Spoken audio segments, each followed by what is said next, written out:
हमने पहले ये देखा था कि जो स्टॉक होता है वो एक्चुअली में होता क्या है। स्टॉक ये है कि आप एक कंपनी में हिस्सेदार हैं। अब आप स्टॉक से कमा कैसे सकते हैं? आप दो तरीक़ों से कमा सकते हैं।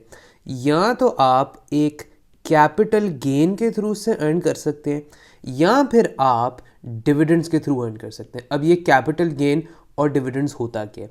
जो कैपिटल गेन होता है वो एसेंशियली ये है कि अगर तो उस स्टॉक की प्राइस बढ़ी है तो आप किसी और इन्वेस्टर को वो बेच दें, तो वो जो आपका जो नेट होगा वो प्रॉफिट आपका होगा। कि अगर आपने 100 रुपये का ख़रीदा था लेकिन आपने 120 रुपये का बेच दिया तो ये आपका कैपिटल गेन हो गया। लेकिन ये जो गेन है ये टैक्स भी होता है एट 15%। और जो डिविडेंड होता है, डिविडेंड ये है कि आपकी जो कंपनी जिसमें आपका शेयर है, जिसके आप हिस्सेदार हैं, वो आपको डायरेक्टली बैंक अकाउंट में आपको जो उनका एनुअल प्रॉफिट हो सकता है उसका कोई हिस्सा दे दें, या तो हो सकता है क्वार्टरली कोई प्रॉफिट का एक हिस्सा दे दें। लेकिन वो एसेंशियली कंपनी ही डिसाइड करती है कि उन्होंने अपने शेयर होल्डर्स को कितना dividend directly in their bank account देना है। तो इस अब ये कौन तय करता है कि किसी स्टॉक की प्राइस या तो बढ़ती है या तो कम होती है, या एसेंशली वो प्राइस बढ़ क्यों रही है? किसी भी चीज़ की जो प्राइस होती है वो डिपेंड करती है सिंपली इकोनॉमिक्स के रूल्स के ऊपर, जो है सप्लाई और डिमांड के ऊपर। सप्लाई जो स्टॉक की है, मतलब जो उस कंपनी के हिस्से हैं, वो यूजुअली कांस्टेंट ही रहते हैं, क्योंकि रोज़ रोज़ तो कंपनी नए शेयर्स नहीं निकालती। वो जो शेयर्स होते हैं वो एक ही दफ़ा इशू कर चुकी होती है और फिर आपस में लोग उसको आपस में जो है एक्सचेंज करते हैं उन शेयर्स को। तो डिपेंड करता है एसेंशियली उस स्टॉक की डिमांड पे, कि जितनी ज़्यादा डिमांड होगी उस स्टॉक की उतनी ज़्यादा उसकी प्राइस बढ़ेगी। जितनी कम डिमांड होगी, अगर लोग उसको सेल करना चाह रहे हैं, उसकी डिमांड कम है, तो फिर वो प्राइस उसकी नीचे जाती। अब ये डिमांड कौन तय करता है? डिमांड किस तरीके से स्टॉक की चेंज करती है? वो एसेंशियली 3 चीज़ों पर डिपेंड करती है। एक तो है कंपनी के फंडामेंटल्स, कि वो कंपनी एक्चुअली में कर क्या रही है, कि आपके पास उस कंपनी का जो रेवेन्यू है वो किधर से आ रहा है, आपके पास उस कंपनी की जो सेल्स हैं वो कितनी है, उनके जो कॉस्ट है चीज़ें बनाने की वो कितनी है, वो उनके जो प्रॉफिट मार्जिन है वो कितनी है, क्या ये कंपनी ओवर वैल्यूड है, क्या ये कंपनी अंडर वैल्यूड है, उसके ऊपर इंटरेस्ट कितना है, वो कर्जे में कितनी है, उसकी जो फ्यूचर आउटलुक है वो क्या है। तो इस तरह के फंडामेंटल्स पे वो कंपनी कितनी अच्छी है, कि उसका मार्केट में कितना शेयर है, तो ये बहुत सारी चीज़ों पर डिपेंड करता है कि वो उसके फंडामेंटल्स कितने अच्छे हैं। फिर सेकंड हम आ जाते हैं इंटरेस्ट रेट्स और मैक्रो इकोनॉमिक इंडिकेटर्स के ऊपर। इनका कंपनी के ऊपर डायरेक्ट रिलेशनशिप इतना ज़्यादा नहीं होता जितना फंडामेंटल्स का होता है, लेकिन इनका भी काफ़ी एक स्ट्रॉन्ग इम्पैक्ट होता है। इंटरेस्ट रेट हमने पहले देखा था कि interest rate is the cost of borrowing, कि अगर आप कर्जा लेते हैं तो आपको वो कर्जा कितनी कीमत पे मिलता है। यहाँ पर इंटरेस्ट रेट वो भी हो सकता है कि अगर आप किसी को कर्जा देते हैं तो आपका वो रिटर्न है। इसकी एग्जांपल हम इस तरीके से ले लेते हैं कि इंटरेस्ट रेट अगर बढ़ता है तो इसके 3 से 4 इम्पैक्ट्स होते हैं जो बड़े क्रूशल होते हैं किसी भी कंपनी के लिए और किसी भी मुल्क के लिए। जब इंटरेस्ट रेट बढ़ेगा तो आपकी जो कंपनी होगी उसकी जो कॉस्ट है बोरोइंग की वो भी बढ़ जाएगी। उसके लिए कर्जा जो भी उसने ऑपरेशंस के लिए लिया होगा वो महंगा हो जाएगा। उससे जब उसकी कॉस्ट बढ़ गई तो इसका मतलब कि उसका जो प्रॉफिट है वो भी गिरेगा। तो ये आप कह सकते हैं कि जब इंटरेस्ट रेट बढ़ता है तो वो कंपनी के लिए नेगेटिवली इम्पैक्ट कर सकते हैं। लेकिन अगर तो उसने कर्जा ज़्यादा नहीं लिया हुआ तो हो सकता है कोई इसका इम्पैक्ट ना हो। लेकिन एक और इसका भी इम्पैक्ट हो सकता है कि देखें, जैसे कि आप और मैं, अगर लेट्स से हम क्रेडिट कार्ड यूजर्स हैं, तो जब इंटरेस्ट रेट बढ़ता है तो हमें क्रेडिट कार्ड की जो परचेजिंग है उससे पे हमें वो भी ज़्यादा देना पड़ता है इंटरेस्ट। तो अगर मुझे ज़्यादा कर्जा के तौर पे इंटरेस्ट भी देना पड़ेगा तो फिर मैं चीज़ें भी कम खरीदूंगा, क्योंकि मैंने ज़्यादा कॉस्ट पे करनी है। तो इसकी वजह से अगर मैं चीज़ें कम खरीदूंगा तो उसके दूसरे एंड पे कौन होगा? वो कंपनीज होंगी। तो अगर वो कंपनीज की सेल्स ही कम हो जाएंगी, दैट मीन्स तब भी उनकी प्रॉफिटेबिलिटी हो सकता है कम हो जाए। फिर हमारे पास आ जाते हैं मैक्रो इकोनॉमिक इंडिकेटर्स, के आपके पास ओवरऑल मुल्क के क्या हालात चाह रहे हैं। ज़रूरी सिर्फ ये नहीं है कि आपकी कंपनी बहुत अच्छी चल रही हो, लेकिन आपने ये भी देखना है कि मैक्रो साइड पे इकोनॉमी किस तरीके से परफॉर्म कर रही है। कि ऐसे तो नहीं है कि मार्केट में परचेजिंग पावर नहीं है, बेशक आपका प्रोडक्ट जितना मर्जी अच्छा हो। जैसे कि अगर इन्फ्लेशन ज़्यादा है तो हो सकता है कि मार्केट में परचेजिंग पावर ही कम है, लोगों के पास इतना पैसा ही नहीं है कि वो चीज़ खरीद सकें। उसकी वजह से भी क्या होगा? उस कंपनी की सेल्स गिरेंगी। एक और जो बड़ा इंपॉर्टेंट इंडिकेटर है वो है आपका एक्सचेंज रेट, कि आपके पास डॉलर की जो वैल्यू है वो एक्चुअली में कितनी है।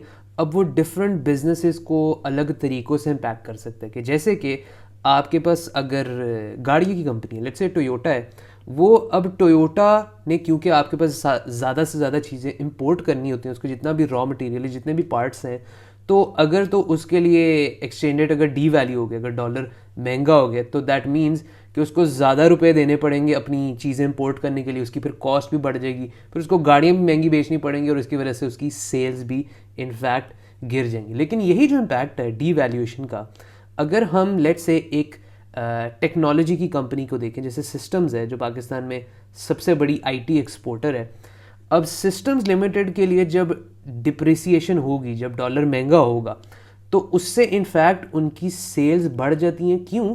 क्योंकि जो एक्सपोर्टर होता है उसके लिए डीवैल्यूएशन का फ़ायदा होता है कि लेट्स से कि आपके पास अगर $1 जो है इनिशियली अगर वो 200 पे था और अब वो $1 300 का हो गया। इससे हो गई है कि देखें एक्सपोर्टर कौन है, ये वो इंसान है जो बाहर से हमें डॉलर दे के हमारा प्रोडक्ट खरीद रहे हैं। तो अगर पहले वो $1 में 200 रुपये की चीज़ें खरीद पा रहा था, तो अब डीवैल्यूएशन के बाद वो $1 में हमारे से 300 रुपये की चीज़ें खरीद पा रहे हैं। इस वजह से जब डीवैल्यूएशन होती है हमारी एक्सपोर्ट्स बढ़ जाती हैं और हमारी इंपोर्ट्स कम हो जाती है। क्यों? क्योंकि इंपोर्ट्स आपकी महंगी हो गई हैं, कि पहले आपको जो इंपोर्टेड चीज़ है आपको सिर्फ 200 रुपये देने पड़ रहे थे और अब आपको 300 रुपये देने पड़ रहे हैं। जो तीसरा फैक्टर है जो किसी स्टॉक की प्राइस को मूव करता है वो है मार्केट सेंटिमेंट, कि लोगों की क्या एक्सपेक्टेशन है ओवरऑल हालात के बारे में। हो सकता है वो मुल्क के हालात हो सकता है कि मार्केट सेंटिमेंट में पॉलिटिकल अनसर्टेनिटी की वजह से इन्वेस्टर बहुत डरे हुए हैं, जिस वजह से वो चीज़ें नहीं खरीद रहे हैं या फिर इनफैक्ट बेच रहे हैं। हो सकता है कोई आईएमएफ की न्यूज़ है जो कि बुरी तरीके से डेवलप होगी, जिस वजह से लोग डर गए हैं कि अब पता नहीं क्या होगा मुल्क में। अगेन फिर एक और तरीके से ये भी हो सकता है कि लोगों को लगता है कि हुकूमत जो है वो बहुत एग्रेसिव टैक्सेस लगा दी लोगों के ऊपर, कंपनीज़ के ऊपर, जिसकी वजह से कंपनीज़ को नुकसान होगा। हो सकता है कि ओवरऑल कोई ग्लोबल जंग हो रही हो जिसकी वजह से लोग डर जाएं कि एकदम पता नहीं क्या हो जाएगा, दुनिया अब तबाह हो जाएगी।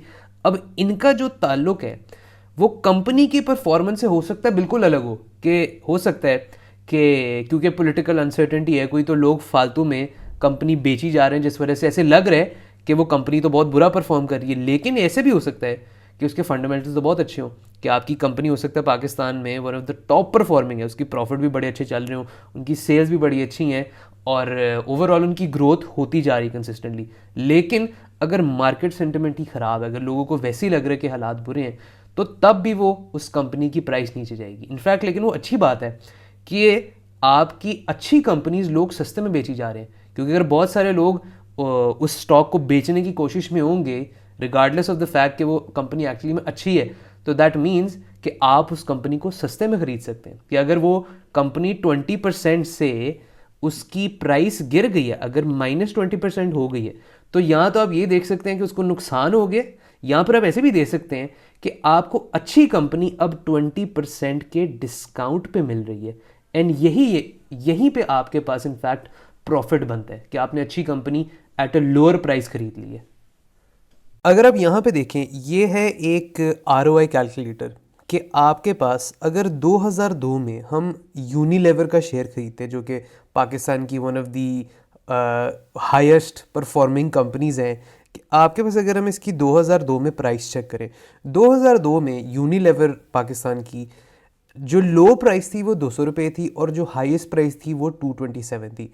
अगर फ़र्ज़ करें हमने 200 का ख़रीदा होता उस टाइम पे और उसके 1000 शेयर खरीदे होते, तो अगर इसको हम कैलकुलेट करते हैं तो हम ये देखते हैं आपने एक तो जो टोटल वैल्यू उस टाइम पे 2 लाख इन्वेस्ट किए होंगे इन यूनिलेवर। अच्छा, अब उसकी जो करंट वैल्यू है वो कितनी है? वो बनती है तकरीबन 29 मिलियन।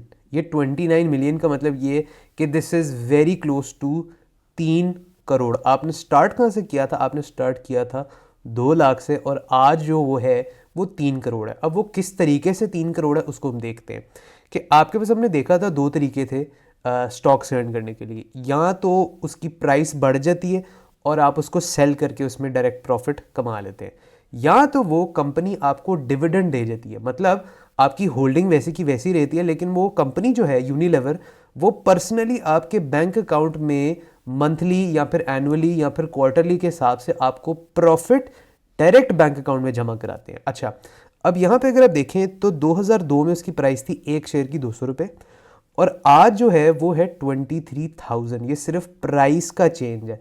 और जो दूसरी किस्म का उन्होंने रिटर्न दिया था वो था डिविडेंड, कि आपको वो 61 लाख का इन सालों में आपको डिविडेंड दे चुके हैं, जो कि डायरेक्टली आपके बैंक अकाउंट में आ गया। अच्छा, अगर आप यहाँ पे देखते जाए साथ साथ कि आपके पास टोटल आपने सिर्फ 2 लाख इन्वेस्ट किए थे, दैट्स इट, मतलब 2 लाख डाल के आप भूल गए। अच्छा, मतलब 2000 में उन्होंने क्या किया, उन्होंने 2007 में उन्होंने डिविडेंड दे दिया 93,000 का। मतलब ये 93,000 डायरेक्टली आपके बैंक अकाउंट में आ गया। आपके शेयर्स उतने के उतनी, आज भी आपके पास 1000 शेयर हैं, उस दिन भी 1000 शेयर थे, 93,000 आपके बैंक अकाउंट में आ गए। फिर 2008 में इन्होंने 36,000 दोबारा डिविडेंड दिया, फिर 34 उन्होंने दोबारा डिविडेंड दी। और ये दिमाग में रखें, ये आप डायरेक्ट बैंक अकाउंट में इस्तेमाल करके आप इसकी चीज़ें खरीद चुके हैं, ये आपने इस्तेमाल कर ली। हो सकता है कि आप डिविडेंड री इन्वेस्ट भी कर दें, लेकिन ये आपके बैंक अकाउंट में डायरेक्ट आते जा रहे हैं। अच्छा, फिर 2011 में 1 लाख, फिर 2012 में 116, फिर 162, और अब यहाँ पे देखें 2016 में इन्होंने 368,100,000 का इन्होंने डिविडेंड दिए।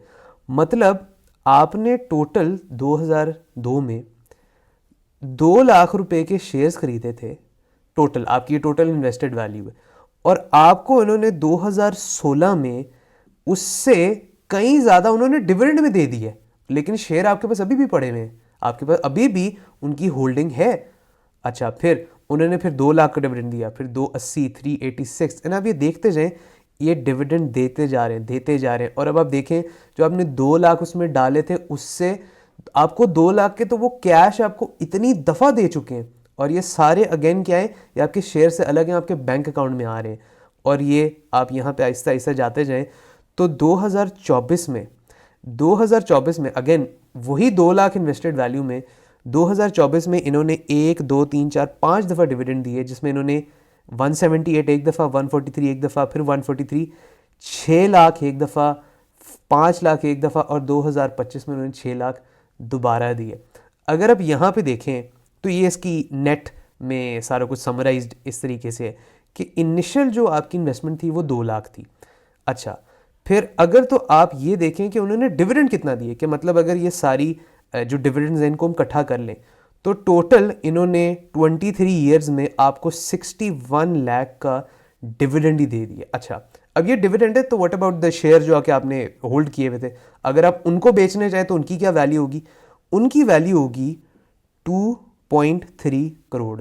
मतलब आपके पास ये 232 लाख उसकी प्राइस है जो कि आपने होल्ड किए हुए थे, और उसके अलावा 61 लाख जो हैं वो आपको एज डिविडेंड आपके बैंक अकाउंट में मिल गए। मतलब आपका जो टोटल रिटर्न है 23 ईयर्स में, वो उसमें डिविडेंड को और प्राइस गेन को मिला के वो तकरीबन 3 करोड़ रुपया बनता है। और इसका जो रेट ऑफ रिटर्न आप इसको देख सकते हैं, दिस इज़ 24.24। मतलब आप ये अज्यूम कर सकते हैं कि हर साल आपकी जो इन्वेस्टमेंट है वो 25% से इंक्रीज़ किए, कि मतलब एक साल 25%, फिर अगले साल उस वैल्यू का 25%, फिर उस वैल्यू का 25%। तो इसको हम कहते हैं कैगर या फिर कंपाउंडेड एनुअल ग्रोथ रेट। अच्छा, यहाँ पे जो है ना, आप नोटिस ये करें कि आप ये डिविडेंड इस्तेमाल करी जा रहे हैं, जो बैंक अकाउंट में आपको पैसे ट्रांसफ़र हो रहे हैं वो आप यूज़ करी जा रहे हैं।